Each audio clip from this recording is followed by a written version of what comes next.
Hello everybody. This is a book that I would follow during this course. That is Theory of Functions of Complex Variables by Shanti Narayan and P.K. Mittal. This is a very good book for total more or less the total study of the your syllabus. And some other books are also there. Over here, this is another book that is another very good book. One is that Complex Variables and Applications by um, Brown. This you can take this book as a reference. The soft copy of this book is also available in internet. You can download it from internet. And one more book is there. This book, The Complex Variables, from this Shom series. Hmm. That is also more or less a good book. Okay, but for your study, I would primarily follow this book, the book of complex variables, and if anything extra is required, I will follow this book, the book of Churchill Brown. Hmm. So I would advise you to buy one such book. You can buy this book. This is a good book, and partially this book will give you the service for undergraduate course. And if anybody wants to study further, it would also be helpful in postgraduate study. Before going to this detail about this chapter, the analytic functions and all, let me tell you the preliminary portion that we require in order to study this complex analysis. You already have the knowledge of functions of several variables, calculus for functions of several variables, especially for function of two variables. Okay, so we need the knowledge of function of two variables. Okay, functions of two variables. That is the prerequisite knowledge that is required in order to study these complex variables. And of course, you should have the idea of complex numbers. Hmm, the complex numbers. So these are the mainly two prerequisite portion. So, what is complex number? We know that complex number is actually a quantity that is written as x plus I into y. Hmm. But if you go to any standard book of complex numbers, this is not the definition that has been taken in the study of complex numbers. What is the formal definition? The definition of complex number says that a complex number z is actually an ordered pair like x comma y, hmm, satisfying certain relationship. Actually, what kind of relationship is this? Satisfying two properties. One property is actually the definition of addition of two such ordered pairs, and second is the multiplication of two such ordered pairs. Satisfying properties. What are the properties? Property number one says that x1 comma y1 plus x2 comma y2, this should be is equal to x1 plus x2 comma y1 plus y2. This is one property, and the second property says about the multiplication of this kind of numbers, or we can say multiplication of x1 y1 multiplied by x1 multiplied by x2 y2. What is this definition? This definition says this should be x1 x2 plus y1 y2, not plus, it should be minus y1 y2, and then afterwards it should be x2 y1, or you can write it in this way: x1 y2 plus x2 y1. Now you can say, sir, what for do we have this kind of definition? Generally, we do not know these definitions, but this is the basic definition of complex numbers. Complex numbers, in most of the books, they generally say that complex number, as the motivation of complex number, that is actually a complex number is there, which is actually root over of -1. We call it is equal to I. So that we have the idea of square root of any negative number. All right, but the definition of complex number, although this was the motivation, okay, this was the motivation, but the definition of complex number says that the definition says that the complex numbers is actually an ordered pair satisfying this first property and the second property. Now, from these two properties, we can deduce all the properties of complex numbers. Even we can also deduce root over of -1 is equal to I. But this property, root over of -1 is equal to I, and all these kind of properties, they actually are dependent on the geometric interpretation of complex numbers. Today I shall mainly try to recapture all the previous results and definitions regarding your complex numbers. Okay, so that would be my first objective, and if the time permits, then I will start the definition of derivative and so on and so forth. And during this course, if you have any question, please stop me and you can ask me whatever you want to know about it. So this was the definition of complex numbers. Now over here, the question is that how can we relate this kind of complex numbers with our traditional idea that like z is equal to x plus iy. It says that the complex numbers, this kind of complex numbers, if there is a complex number like x comma 0, then we shall designate this kind of complex number by simply x. Remember, x is a real number. X and y, these are all real numbers. By the help of real numbers, we are trying to give you we are trying to give you the definition of complex numbers. Okay, so we shall stick with this idea that x comma 0 is equal to x, and what is about 0 comma y, 0 comma y, what is this? What is 0 comma y? The answer lies behind the fact that over here 0 comma 1 should be treated as this symbol. Somebody calls it I, but this is not I. This is actually the Greek word, Greek letter iota. Okay, so this is not I. This is the Greek word iota. For the time being, generally we call it I. So, but although we just call it I, but we need to remember that this is not the English letter I. This is actually iota.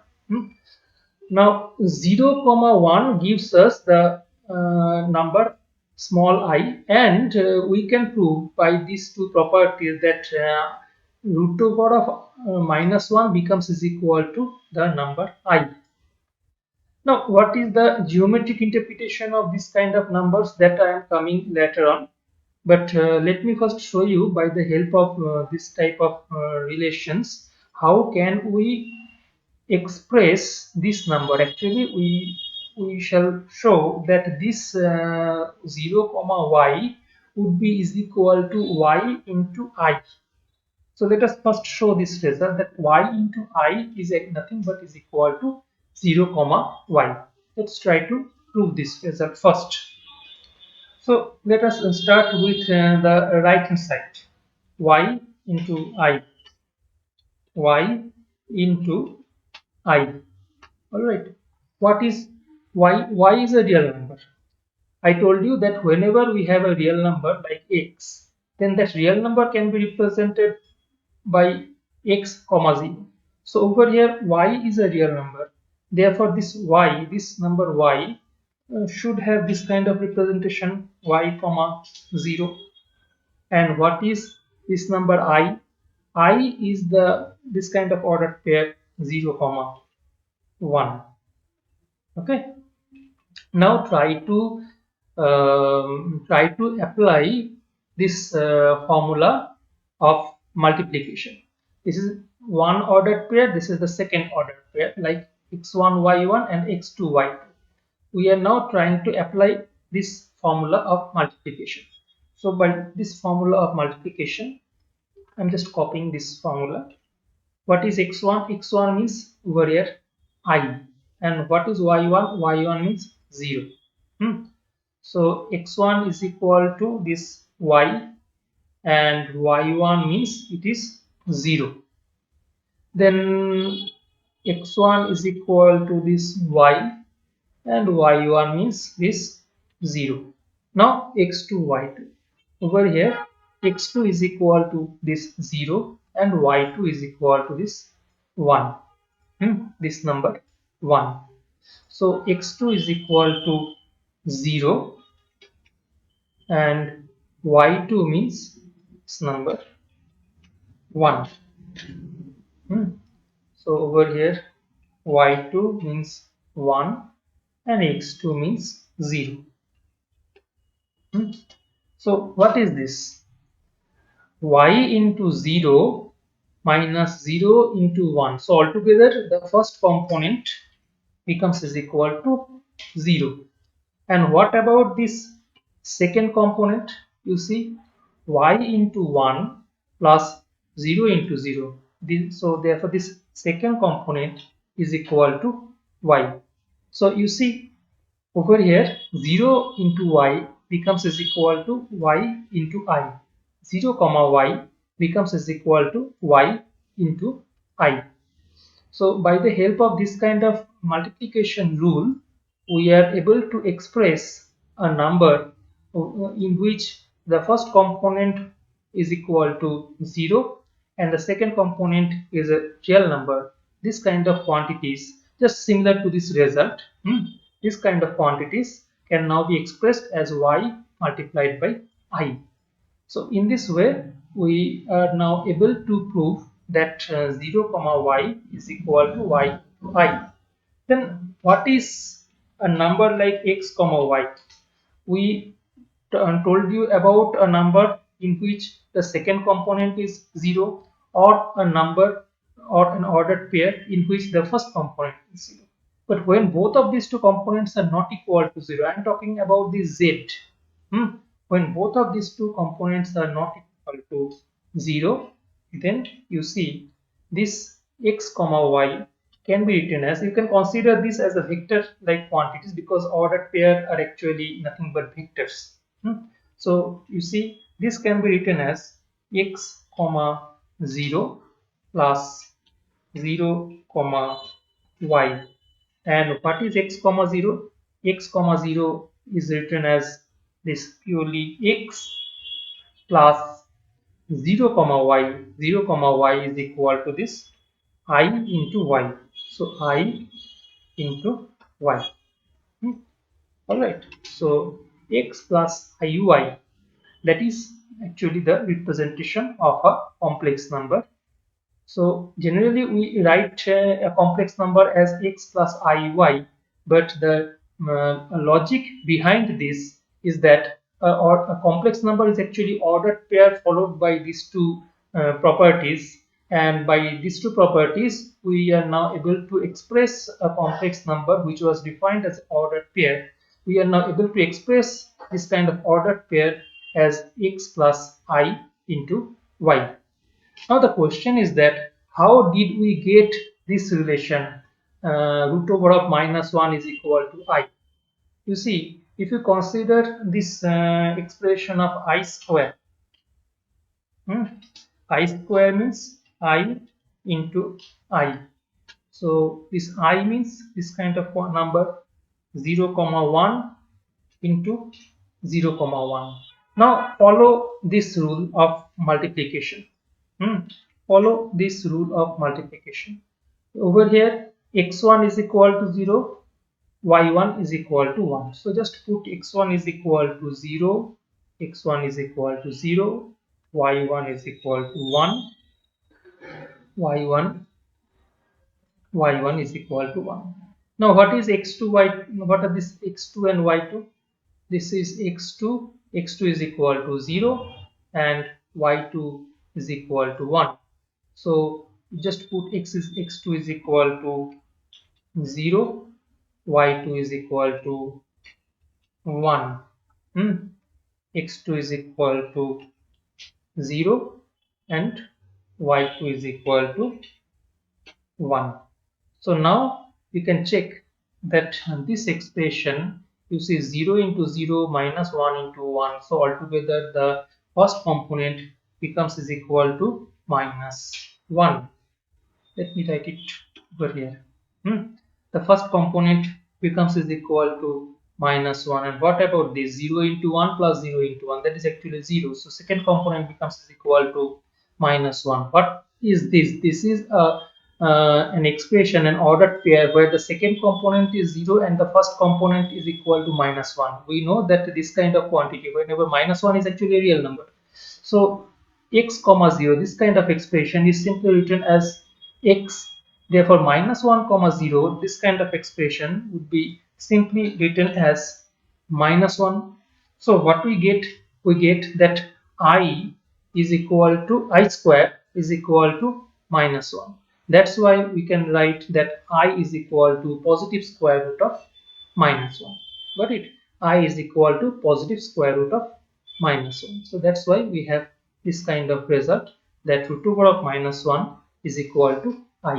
So all these properties of complex numbers, these properties actually are the result or the subsequent results of these two properties.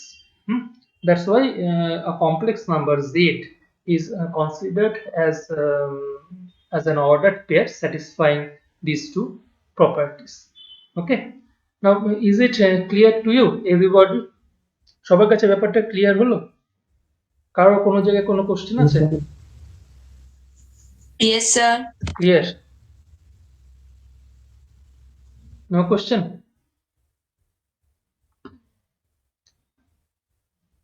Okay, so actually over here, so sir 0, yes, 1 টাকে iota ধরার পিছনে কারণটা কি? কি বলছে আরেকবার বলো। 0, 1 যে আছে ওটাকে আয়োটা ধরার কারণটা কি? আচ্ছা, আমি এটার অ্যান্সারটা একটু দেওয়ার চেষ্টা করছি, কিন্তু তার জন্য আমাদের জিওমেট্রিক ইন্টারপ্রিটেশন দরকার পড়বে।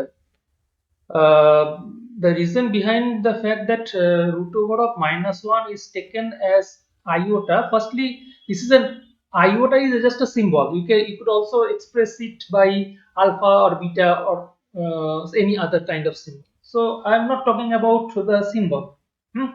I am trying to say that ultimately we got root over of -1 is equal to I. That is a result. But what I am trying to express is that what for did we take this 0, 1 is equal to I? The reason over here as because we took 0, 1 is equal to I, that's why we got this result. So the question is a bit wrong question because of the fact that this is actually a consequence. What for did we get this result? Because of this kind of notion that 0 comma 1 is equal to I. Now question is that what for did we take this special particular number or ordered pair 0 comma 1? That would be the correct question. What is the reason behind it? Now you see, the reason behind it is that let me show you that these two numbers, this x comma 0 is taken as x and 0 comma 1 is taken as I. Now you see, if you consider the scalar multiplication of a vector quantity, and if you have the idea of basis of a vector, you see 0 comma x, if you want to verify this 0 comma x, that has been written as x. Why? Because this 0 comma x, you see over here, if you consider this kind of quantity, hmm, 0 comma x can be considered to be equal to not 0 comma x, this x comma 0, this kind of number can be considered to be is equal to x comma 0 multiplied by 1 comma 0. You can check this x comma 0 multiplied by 1 comma 0. You can apply this formula for multiplication, and ultimately you will be able to get this kind of result. That x comma 0 becomes is equal to x comma 0 multiplied by 1 comma 0. Now this x comma 0 is actually as per our notation, this x comma 0 is treated as a real number or the number x. So we can write this x is equal to x is equal this the first factor is equal to x and the second factor is equal to 1 comma 0. Secondly, we already proved that this kind of result, that 0 comma y is equal to y comma I, 0 comma y is equal to y comma I. And what is y comma I? Y comma I is equal to y comma y into y multiplied by I, not y comma I, y multiplied by I. This y multiplied by I should be is equal to y into 0 comma 1. Now you see, forget about the notation of complex numbers. Try, let us define these numbers by the help of vectors. Suppose this is a vector. This is a vector e1 is equal to 1 comma 0 vector, and let us define another vector e2 is equal to 0 comma 1. So you observe that this kind of quantity x comma 0, if we treat it as a vector quantity, then this vector quantity would be is equal to x into 1 comma 0, that is actually is equal to x into this vector e1. You can check these two vectors e1 and e2. These two vectors are linearly independent vectors, and these are actually unit vectors along x-axis and y-axis. E1 and e2, these two are unit vectors along x-axis and y-axis. So what we observe over here is that x comma 0, this kind of number can be written as scalar multiplication of e1. Similarly, this quantity y 0 comma y, this kind of quantity 0 comma y can be written as y into 0 1. What does it mean? Y into 0 1 means this y into 0 1 means 0 1 means the vector e2. Hmm? And this is the vector e2, and therefore you see that any number z that is actually defined as x into y, x into y is equal to, it can be written as x comma 0 plus 0 comma y, that is equal to x comma 0 means x into e1 plus y into e2. y into e2. Okay, and you see in the notation of a complex number, what is e1? E1 is nothing but is equal to the number 1, because this kind of quantity x comma 0 is equal to 1 in terms of complex number. So complex number is actually nothing but a vector always, because it is an ordered pair. Complex number is an ordered pair, so we don't need to use any separate vector notation as we used over here in when we expressed it as e1 or e2. Got it? So whenever this number 1 is treated as a complex number, we can also treat it as a vector, and therefore we can write x into 1 plus y into what? Now you see what is this in this E2. E2 is actually the number 0, comma 1, and that is actually iota. Got it? So this y into iota. So what is the geometric interpretation of iota? You can consider that iota is actually an unit vector along the imaginary axis or y-axis. That is the reason we defined this kind of number 0, comma 1 as iota, because whenever we deal with this kind of ordered pair, we need to confirm that there are certain basis vectors. Such basis vectors are over here standard basis vectors e1 and e2, and e1, by the notion of complex numbers, e1 has been written as simply 1. So whenever we write it as x plus I into y, so 1 is always there hidden in this expression of x. Over here, 1 is explicitly written just in order to show that there is an unit vector e1 along x direction. Got it? So, as per the definition, this 1 vanishes or it is hidden, it becomes hidden in this expression of x. But along y-axis, this I comes because of the fact that y is actually, because of the nature of y, it is not hidden at all. So y is actually, this I is actually the unit vector along y-axis. That's why we defined this kind of quantity 0, comma 1 is equal to iota. We could also define negative of 0, comma 1 is equal to y. That would also be an equivalent analysis. In that case, just the idea, geometric idea would be just opposite. But we would not gain any theoretically extra information at all.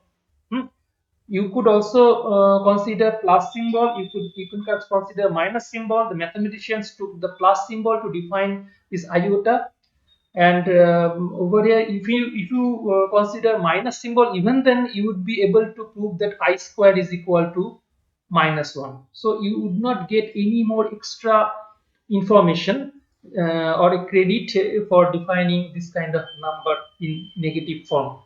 Okay, so 0, comma 1 is equal to I. This is defined because we need certain unit vector along imaginary axis or y-axis. That is the reason behind defining this kind of number as equal to iota, or certain, maybe iota, maybe alpha, maybe beta, whatever symbol you want to use, it doesn't matter. But we need to define this 0, comma 1 by certain symbol. Got it? So that is the reason behind defining this kind of iota. Did you got your answer? Hello? Yes, sir. Any other question? No question. So during this discussion, I already presented the geometric interpretation of this kind of complex numbers. Complex number can be considered as a point in a two-dimensional plane, two-dimensional XY plane, and that two-dimensional XY plane is known as Argand plane. Probably you have heard this word, Argand plane. Argand plane. Okay. So A complex number is defined as a zero. A complex number is defined as a point in the xy plane. So what is this? This complex number is nothing but an ordered pair. But you can say, sir, what for do we require to study this kind of numbers? Because we already know about the xy plane or a two-dimensional plane. We have already studied two-dimensional geometry. Then what for we require to study this extra complex number? Because the answer is that if you recall that if you consider any 2 points in two-dimensional plane like xy plane, you do not have any information how to define addition of these two number or how to define multiplication of these two numbers. You can say, sir, we already know how to define addition of these two numbers because we already defined addition of two vectors. Yes, you have defined addition of two vectors, but you did not define addition of two vectors in this fashion, multiplication of two vectors in this fashion. You did not define multiplication of two vectors in this fashion. You defined dot product. You defined cross product of two vectors. Cross product of two vectors generates another vector perpendicular to the xy plane. So this is not any vector perpendicular to xy plane. This is itself a vector on the xy plane, or this is itself a number or a point on the xy plane. Got it? But this kind of definition is a new definition, and that's why we need to separately study what would be the consequences of this kind of definitions. And the this was in primarily was not an intention of defining this type of multiplication. The primary motivation of defining a complex number was that if we can define a number whose square root is equal to a negative number, or maybe square root is equal to -1. Initially, that was the motivation of studying a complex number. And complex number was practically defined as imaginary number, just in the sense of negligence. That probably in the from about 400 years ago, we had the development of these complex numbers. And initially, the mathematician did not think that the complex number would play an important role in the study of mathematics and its applications. But whenever a complex number was defined, mathematicians were very much reluctant about the use of this kind of complex numbers. They thought that no, complex number is useless number. It is not a real number. So that's why they defined it as an imaginary number that cannot appear in real life at all. Hmm. So that was the main idea of defining a complex number or an imaginary number, just from the sense of negligence. They were very neglected at all. But later on, mathematicians found that it has very beautiful application and it makes our computation much more easier. Very difficult kind of integration process, very difficult kind of mathematical operations can be easily performed by the use of this kind of complex numbers. And this was the reason behind it, which compelled the mathematician to think about the geometric interpretation of complex numbers, and it took about more than 200 years to get a geometric interpretation of a complex number. Hmm. So during that time, mathematicians were in a stage of confusion that this kind of imaginary numbers were not real, but they have very good applications. So, what is the geometric interpretation of this kind of complex numbers? And whenever the geometric interpretation came into place, then this geometric interpretation was based on the idea of vectors, but it was also required to define two independent operations. One is the operation that is called addition, another is the operation that is called multiplication. And by the help of this addition and multiplication, mathematicians proved that the set of complex numbers along with these two operations, they form a field.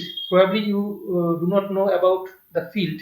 Field is actually a mathematical object that you will study in the abstract algebra. You probably have studied about group. Hmm. Then afterwards, you will study about field, about ring, and then field and all. Hmm. So these are mathematical results, and real number system is also a field. In real number system, you will observe that we define addition, we define multiplication of two real numbers. Over here, complex numbers are also defined in this way, and by the help of these two definitions, we are now able to prove that a complex number has well, what we say, well posed numbers, and this can be mathematically studied without any hesitation or confusion in the mind of mathematicians. Got it? So that was the basic idea behind the development of complex numbers. Hmm. So that was a discussion regarding complex numbers. Now I need to discuss the functions of two variables in a very small fashion, in a very brief way. Hmm. Regarding functions of two variables, you already have the idea of functions of two variables. But what is the relation of function of two variables with this function of complex numbers? You see, complex number is nothing but an ordered pair of two real numbers.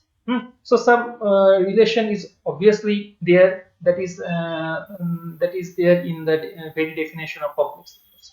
So whenever we have a function of complex numbers, let us define it in this fashion. Uh, Function of complex numbers.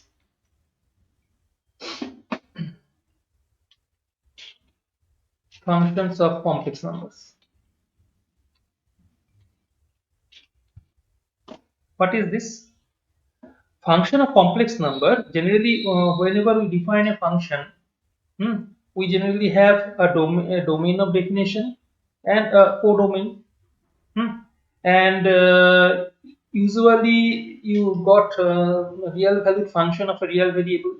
So there, capital A, this capital A and capital B, both of these two were actually subset of set of real numbers. Hmm. So you generally took this kind of quantity, that x, for x belonging to the set capital A, or capital A is actually a subset of real numbers. So we can say that x is actually a real number. Hmm. For each x belonging to capital A, there exists a real number y, hmm, belonging to the codomain set B, and B is a subset of real number, so Y should also be a real number, hmm, such that Y is related to X by the relation F, and we write Y is equal to F of X. All right, this was the definition for our real valued function. Hmm.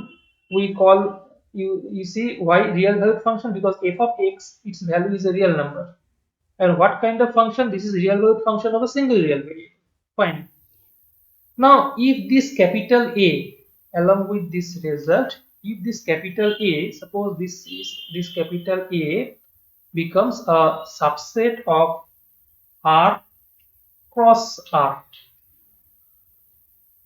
B remains a subset of R. In that case, what we say?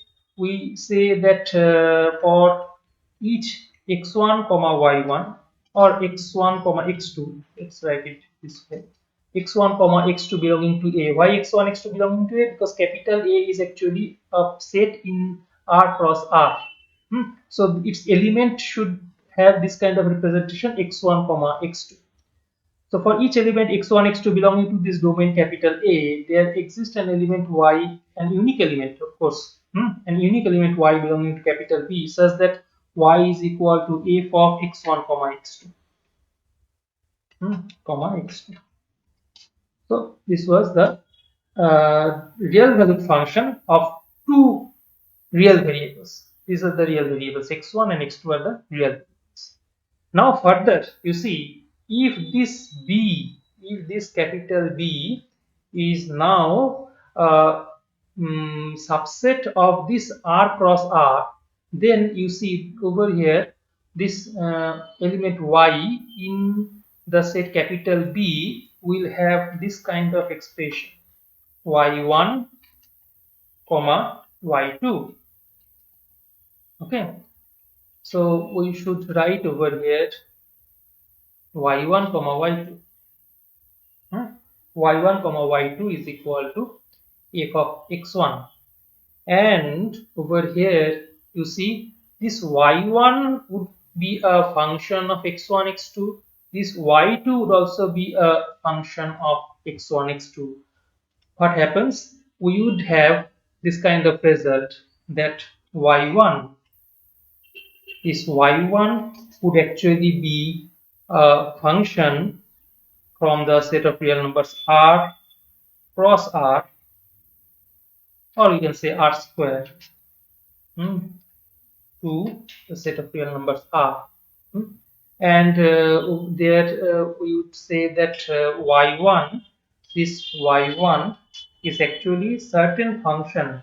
Let us designate it by phi, maybe certain function, or let us designate it by u, maybe certain function of x1 comma x2. Similarly, y2 would also be a function, like y2 maybe is equal to v of x1 x2. And y1 is a real number, y2 is a real number, so we can say u and v, these are two real valued functions, and these two real valued functions would together give us the value of y1 and y2, and over here f will have will actually contain both of these two numbers. So you see f will have this kind of presentation. F of x1 x2 means y1 comma y2. So this f of x1 x2 will have two components, y u of x1 comma x2, and the second component will have v of x1 comma x2. So although it looks that f has this kind of representation, but it would have two components. This is the first component and this is the second component. Got it?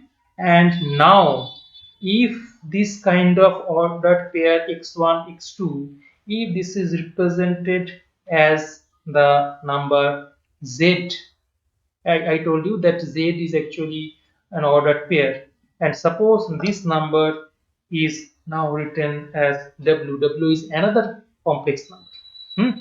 So z is a complex number and w is a complex number. Now over here in place of r cross r, we just write it as the complex number c, and over here also we just write it as the complex number c. Got it? So now this capital A is now a subset of this kind of complex numbers, and capital B is also a subset of this kind of complex numbers. So for each complex number z belonging to the set domain set capital A, if there exists a unique complex number w belonging to the codomain set B, then such that this w is actually y1 y2, and that is equal to u of x1 comma x2, x1 comma x2, and comma v of x1 comma x2. This is the second component.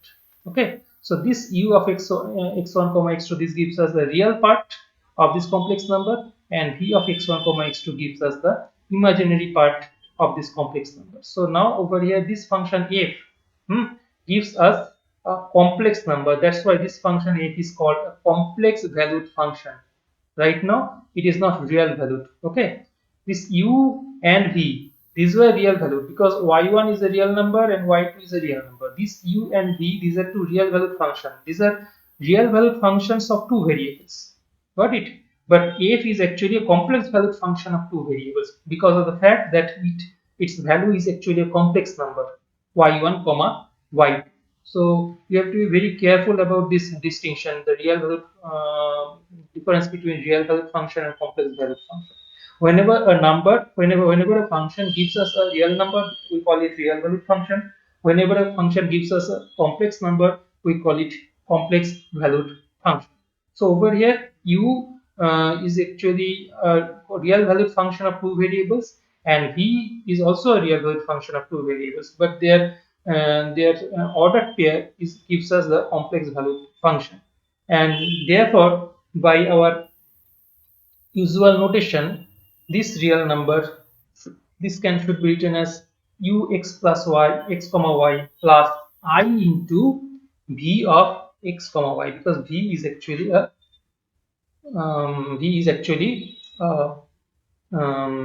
real valued function. This gives us a real number. This gives us a real number. So it would behave like x plus I into y, like this. Hmm? So any complex valued function or a function of complex variable will have this kind of representation, u of x1 comma y1 plus v of x2 comma y2. Got it? So that is about the complex numbers. And as we can define the limit, continuity, differentiability of this kind of function of two variables like u and v, by the help of those properties, we can also define the limit, continuity, differentiability of this kind of function of complex variables. Got it? So in the next and subsequent lecture, we shall discuss about the functions of complex variables, because because of which we need this idea of functions of more than one variable, particularly function of two variables. Got it? So that's all for today.